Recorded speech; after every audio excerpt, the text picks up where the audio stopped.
बड़े भाई के घर के सामने 4-5 लोग खड़े थे, उसे गालियां दे रहे थे, उसे ललकार रहे थे, बोल रहे थे कि हिम्मत है तो बाहर निकल।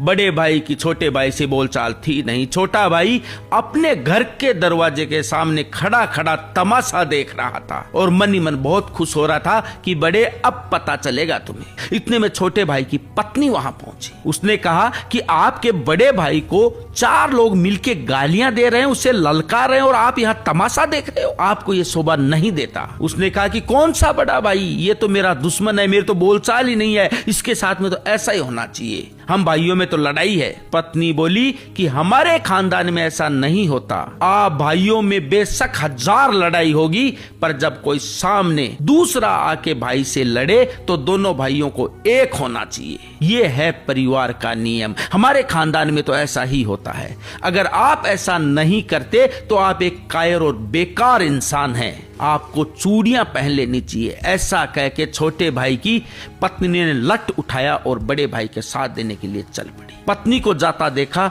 तो छोटे भाई ने भी लठ उठा लिया। जब बड़े भाई ने छोटे भाई को और भाई की पत्नी को लठ उठाए आते देखा तो उसका हौसला 10 गुना बढ़ गया। उसने भी लठ निकाला और बाहर आ गया। बड़े भाई की पत्नी भी बाहर आ गई। जब दोनों भाइयों को एक साथ देखा तो गालियां देने वालों की पिंडियां थर-थर कांपने लगी और वो वहां से भाग छूटे। दोनों भाइयों के समझ आ चुका था कि संगठन में कितनी शक्ति है और यह भी समझ आ चुका था कि एक खानदानी औरत परिवार को जोड़ सकती है, बिखरने से बचा सकती है।